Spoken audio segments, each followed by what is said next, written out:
ఒకవైపు ఏమో ఇట్లా ఈ విధంగా అసంతృప్తుల వల్ల రెబల్స్ థ్రెట్ ఉండే అవకాశం ఉంది, ఒకవైపు ఏమో ఇలా కాంగ్రెస్ పార్టీ మళ్ళా పునరుత్తేజమై కంటెస్ట్ చేస్తూ ఉంది, ఓట్లు చేయలే. చివరికి ఎవరికి ప్లస్ అయ్యే అవకాశం ఉంది? బాలగురుస్వామి గారు, మీకు కూటమికా వైసీపీకా? మీరేమనుకుంటున్నారు? లావణ్య గారు ఏదేదో చెప్తా ఉన్నారు, మా పార్టీ గురించి మాట్లాడుతున్నారు. అసలు మీ పార్టీ ఈ దశకి రావడానికి, ఈ స్థితికి రావడానికి కారణం మీరే కదా. అంత స్ట్రాంగ్ గా ఉన్న పార్టీ ఆంధ్రప్రదేశ్ ని ఎడగొట్టేటప్పుడు కనీసం ఆలోచన లేకుండా, విచక్షణ జ్ఞానం లేకుండా పార్లమెంటు తలుపులు మూసేసి మీరు ఆ విధంగా ఆంధ్రప్రదేశ్ ని చీల్చబట్టి, ఆ రోజు చంద్రబాబు నాయుడు ఆ రోజు ఆంధ్రప్రదేశ్ లో కాంగ్రెస్ లేదు, ఆంధ్రప్రదేశ్ లో కాంగ్రెస్ లేదు, ఆంధ్రప్రదేశ్ లో కాంగ్రెస్ లేదు. ఇప్పుడు రెండు చోట్ల మీరుండి కూడా ఇప్పుడు సెంట్రల్ లో ఉన్నది మీరు, స్టేట్ లో ఉన్నది మీరు, స్టేట్ లో ఉండి కూడా మీరేం చేశారు చెప్పండి? మీరు అసలు ఎలా విడదీశారు చెప్పండి అసలు ఆంధ్రప్రదేశ్ ని? ఆంధ్రప్రదేశ్ కి మీకు డిపాజిట్లు కూడా కారణం ఎవరు చెప్పండి? మీకు డిపాజిట్లు కూడా రాకుండా పోవడానికి కారణం ఎవరు చెప్పండి? మీకు డిపాజిట్లు కూడా రాకుండా పోవడానికి కారణం ఎవరు చెప్పండి? స్ట్రాంగ్ గా ఉన్న పార్టీ డిపాజిట్లు కూడా రాకుండా సంతకం పెట్టారు. మీకు మనస్సాక్షి ఉంటే ముందు మీరు ఒప్పుకోండి. ఇప్పుడు సంతకం పెట్టారు కానీ సంతకం పెట్టారు కానీ ఇంత రాజధాని లేకుండా ప్యాకేజీ లేకుండా లేదు, మీరు స్పెషల్ స్టేటస్ అనేది మీరు ఇవ్వకుండా మిమ్మల్ని ఎవరు విడదీయమన్నారు? విడదీసేదానికి ఓకే అన్నారు. మీరు పెద్దన్న పాత్రలో ఉండి మీరు అలా చేశారు కాబట్టి ఈ రోజు మీరు అలా ఉన్నారు. ఓకే, ఈ రోజు కాంగ్రెస్ పార్టీ గురించి ఆంధ్రప్రదేశ్ లో మాట్లాడే పరిస్థితి లేదు. ఆంధ్రప్రదేశ్ లో కాంగ్రెస్ లేదు. దాని గురించి మాట్లాడటం పక్కన పెడితే ఇంకపోతే వైసీపీ అని చెప్పాడు కదా సార్. అక్క 2 నిమిషాలు ఉండండి, 2 నిమిషాలు ఆగండి అక్క. పోతే లావణ్య గారు ప్లీజ్, మళ్ళీ మీకు అవకాశం ఇస్తాను. లావణ్య గారు ప్లీజ్. నాగరాజు గారు మాట్లాడుతూ మహేష్ సీటు త్యాగం చేశాడు, మహేష్ సీట్ ని మార్చారని చెప్పి మాట్లాడారు. ఒక్కసారి బీసీ సీటు మార్చారని మాట్లాడే నైతిక హక్కు మీకు లేదు నాగరాజు గారు. ఎందుకనంటే రాష్ట్రంలో మీరు షఫ్లింగ్ చేసిన సీట్లన్నీ చూస్తే ఒక్కసారి ఎస్సీ ఎస్టీ బీసీలని షఫ్లింగ్ చేశారు. మీరు వచ్చి పోతిన మహేష్ సీట్ లాక్కున్నారని మాట్లాడే నైతిక హక్కు మీకు లేదు. ఇకపోతే మళ్ళా ఇంకొకటి చెప్పారు, మా దగ్గర పోటీ ఉందని చెప్పారు. మా దగ్గర ఒక్కొక్క సీటుకి 3 అభ్యర్థులు పోటీ చేస్తున్నారు. ముగ్గురు అభ్యర్థులు పోటీ పడ్డారు కాబట్టి మా దగ్గర డిమాండ్ ఉంది. మీది డిమాండ్ లేని ప్రొడక్ట్ కాబట్టి మీది ఎక్స్పైరింగ్ డేటు. అందువల్ల ఎందుకంటే ఆగండి అక్క, మీది అయిపోయింది. నేను మాట్లాడివ్వండి లావణ్య గారు ప్లీజ్, మాట్లాడివ్వాలి. అక్క 2 నిమిషాలు ఆగక్క, నీకు మళ్ళా చెప్తాను, ఆగండి. పోతే బీజేపీతో పొత్తు పెట్టుకొని వంగి ఈ రోజు పొత్తు పెట్టుకున్నారని చెప్పి నాగరాజు చెప్తున్నారు. ఒక్కసారి ఆలోచించండి. మీరు 2018లో లాస్ట్ 6 నెలల ముందు మీ ఎంపీలందరి చేత రిజైన్ చేయించారు. రిజైన్ చేయించి 25 సీట్లు మాకిస్తే ఢిల్లీ మెడలు ఉంచి నేను ప్రత్యేక హోదా తెస్తానని చెప్పి మేకపోతు గాంభీర్యం పలికింది మీ వైసీపీ పార్టీ, మీ అధ్యక్షుడు. ఈ రోజు ఏం చేశారు? మీరు ఢిల్లీ ఇన్ని 100 సార్లు పోయారు. ఏ రోజైనా స్పెషల్ స్టేటస్ కోసం మాట్లాడారా? అమరావతి కోసం మాట్లాడారా? వైజాగ్ స్టీల్ ప్లాంట్ కోసం మాట్లాడారా? కడప ఉక్కు కోసం మాట్లాడారా? ఏం మాట్లాడారు మీరు? మీ కేసులు మాఫీ అక్క, నువ్వు ఉన్నక్క, నువ్వు ఆగక్క. మీ కేసులు మాఫీ కోసం మీరు పోయి ఢిల్లీ దగ్గర మీరు మెడలు ఉంచుకొని సాగిలి పడి దండాలు పెట్టుకొని మీ కేసుల కోసం మీరు మాట్లాడుతున్నారు తప్పితే ఆంధ్రప్రదేశ్ కోసం మీరు మాట్లాడలా. మేము కాదు వంగిపోయింది మీరు. మేము గతంలో కూడా నువ్వు ఆగక్క 2 నిమిషాలు మీరు ఆగండి. పోతే ప్రశాంత్ కిషోర్ దగ్గర ప్యాకేజ్ అంటున్నారు. ప్రశాంత్ కిషోర్ మీ మీద విసుగు పుట్టి బయటకు వచ్చాడు. పోతే మంచి జరిగితేనే ఓట్లు అడగమని చెప్పారు. ఒక్కసారి ఆలోచించండి. మీరు ప్రతిపక్షంలో ఉన్నప్పుడు మద్యపాన నిషేధం సంపూర్ణంగా చేసిన తర్వాతే వచ్చి అడుగుతాం. చొక్కా పట్టుకొని నిలేస్తే ఇంకొకసారి ఓట్లు వచ్చి అడగరని చెప్పేసి మాట్లాడారు. మీరు ఏ ముఖం పెట్టుకొని మీరు మంచి జరిగితే ఓట్లని అడుగుతారు చెప్పండి? ఈ రోజు ఇంతమంది 100 మంది చచ్చిపోయి ఉన్నారు మీ నకిలీ మద్యం దాగి. మీరు ఎలా మాట్లాడతారు? ఈ రోజు మేనిఫెస్టో గురించి చెప్తున్నారు. ఒక్కసారి ఆలోచించండి. గ్లోబల్ ప్రచారం చేస్తుంది మీరు, మీ పేటీఎం బ్యాచ్. ఏం చేస్తున్నారు? తెలుగుదేశం వస్తే సంక్షేమ పథకాలు తీసేస్తుంది, తెలుగుదేశం వస్తే సంక్షేమ పథకాలు ఉండవు, అమ్మ ఒడి ఉండదు, ఒడ్డు ఉండదు, ఇది ఉండదు, ఇది ఉండదు అని చెప్పి చెప్తుంది మీరు. అసలు సంక్షేమ పథకాలకి నాంది పలికిందే తెలుగుదేశం పార్టీ. కాదు కాంగ్రెస్. Right right. గురుస్వామి గారు ఆగక్క, నువ్వు మధ్యలో దూరేస్తా ఉన్నావు అక్క. సొంత ఆలోచనలు, సొంత పార్టీ అని మాట్లాడుతున్నారు. తెలుగుదేశం పార్టీకి సొంత ఆలోచనలు ఉన్నాయి. అవినీతి పునాదుల మీద పుట్టిన పార్టీ మీది, శవాల మీద పుట్టిన పార్టీ మీది. 2014లో నాన్న శవంతో వచ్చాడు, 2019లో బాబాయ్ శవంతో వచ్చాడు. ఇప్పుడు ఏ శవంతో వస్తాడని చెప్పేసి వాళ్ళ కుటుంబ సభ్యులందరూ భయపడతా ఉన్నారు.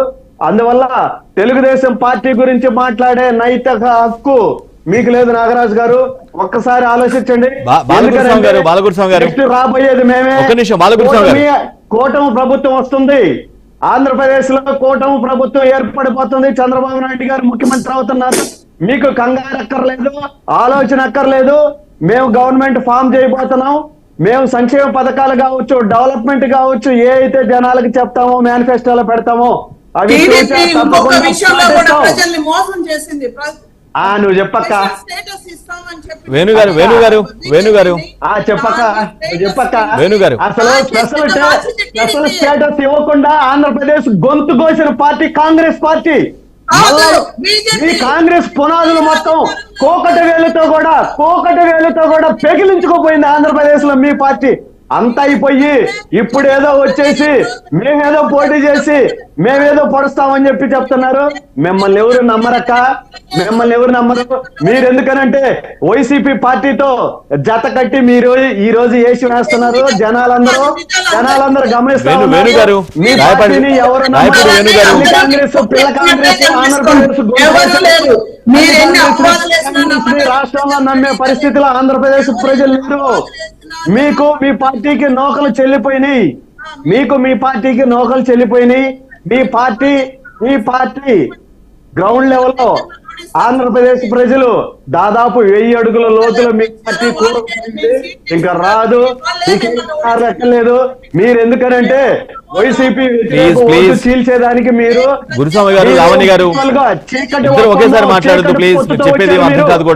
ఎందుకనంటే వైసీపీ వ్యతిరేక ఓటు ఏదో మీకు దక్కుతుందని చెప్పి వ్యవహారంతో చీకటి పొత్తు వచ్చారు మీరు. అది జరగదు. కూటమి అధికారంలోకి రాబోతుంది. వేణుగారు అసంతృప్తుల గొడవ అంతా ఒక ఎత్తు.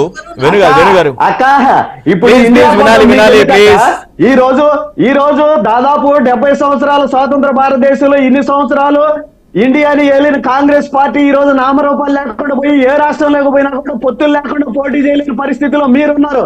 మీరెందుకు పెట్టుకుంటున్నారు పక్క రాష్ట్రాల్లో పోయి పొత్తులు? ప్లీజ్ సబ్జెక్ట్ డిబేట్ అవుతుంది.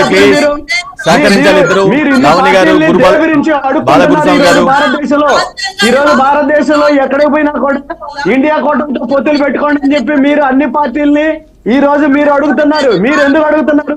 మీరు సింగిల్ గా పోటీ చేయొచ్చుగా, మీరు సింగిల్ గా రావచ్చుగా, సింగిల్ గా ఎలక్షన్ లో నిలబడచ్చుగా.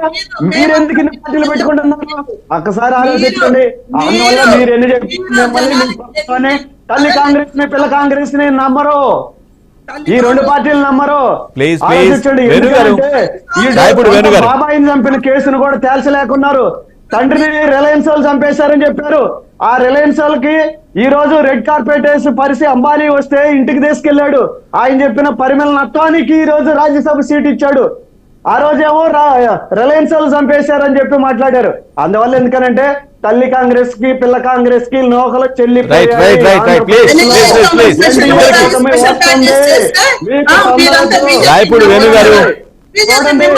నరేంద్ర మోడీ ప్రధానమంత్రి, చంద్రబాబు నాయుడు ముఖ్యమంత్రి అవుతారు. ఇది తథ్యం. ఇదే జరగబోతుంది అక్క.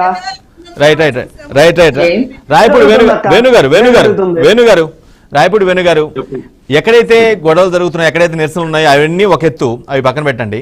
బట్ ఏదైతే కొన్ని మీ కూటమిలో కొన్ని రీసెంట్ గా ఈ క్యాంపెయిన్ లో కానీ చెప్తున్న వ్యాఖ్యలు ఏవైతే ఉన్నాయో, ఏదైతే వాలంటరీ వ్యవస్థను కొనసాగిస్తానో వారి జీతాన్ని 10,000కి పెంచు, వారి గౌరవ వేతనాన్ని 10,000కి పెంచుతామని ఏదైతే అంటూ ఉన్నారో, గతంలో పూర్తిగా వ్యతిరేకించి ఒక దశలో చాలా వాలంటీర్ల వల్ల చాలా నష్టం జరుగుతుందని చాలా గట్టిగా చెప్పినటువంటి మీరు ఈ విధంగా మాట్లాడడం మళ్ళీ దీన్ని జనాలు దయచేసి చేసుకుంటారా? జనాలు వెల్కమ్ చేస్తారా ఈ మాటల్ని?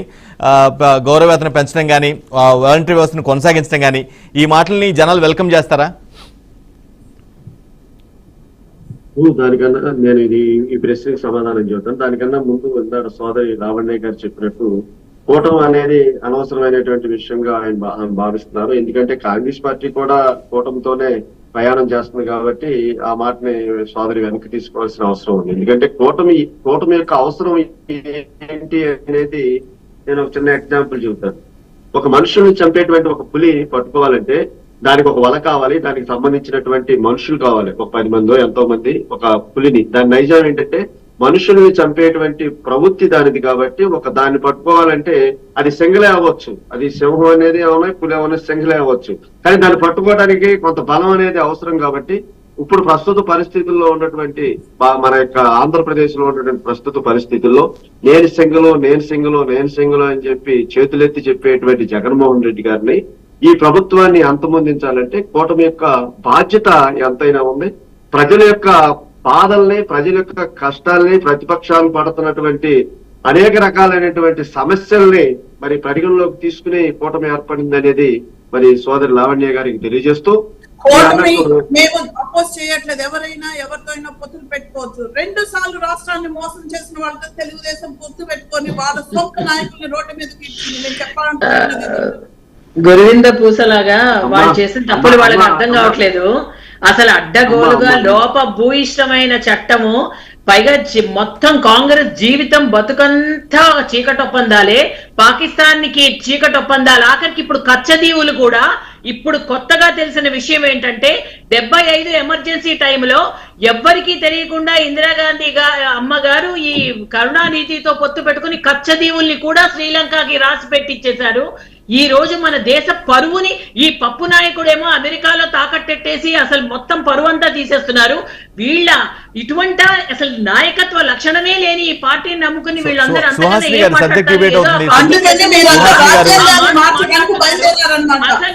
చీకటిలో ఏది లోపభూయిష్టమైన చట్టం అడ్డగోలుగా విడగొట్టిన మీకు నూకలు పూర్తిగా ఆంధ్రప్రదేశ్ లో చెల్లిపోయాయి.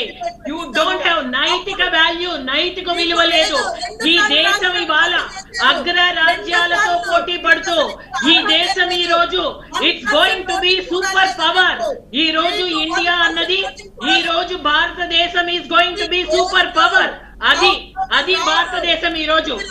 వేణుగారు మేక్ యువర్ పాయింట్. వేణుగారు, నాయకత్వం లేని ఆలోచనలతో తాకట్టు మన భారతదేశాన్ని ఇతర దేశాలకి తాకట్టు పెట్టిన చాతకాని నాయకత్వం నుంచి విముక్తి వచ్చింది. ఈ రోజు భారతదేశం సూపర్ పవర్. ఈ రోజు భారతదేశం అగ్ర రాజ్యాలతో పోటీ. సిగ్గుండాలి, ఆలోచన ఉండాలి. వేణుగారు నేను అడిగిన ప్రశ్నకు మీరు సమాధానం ఇవ్వలేదు. వేణుగారు వాలంటీర్ల వ్యవస్థపై మీరు మార్చిన స్వరాన్ని జనాలు వెల్కమ్ చేస్తారా? వేణుగారు, పార్టీని పట్టుకుని మీ పరువు కూడా పోగొట్టుకోకండి. అనవసరంగా ఏదో ఇంకా పార్టీలో ఉన్నందుకు సంయమనంతో మీ పరువు మీరు జాగ్రత్తగా కాపాడుకోండి. నోటికొచ్చినట్టు మాట్లాడి మీ పరువును కూడా తీసుకోవద్దు. అది ఈరోజు చూపించండి. లావణ్య గారు, సుహాసిని గారు, సబ్జెక్ట్ డిబేట్ అవుతుంది, ఇష్యూ అది కాదు ప్లీజ్. ఈ రోజు దేశం ఎలా ఉందో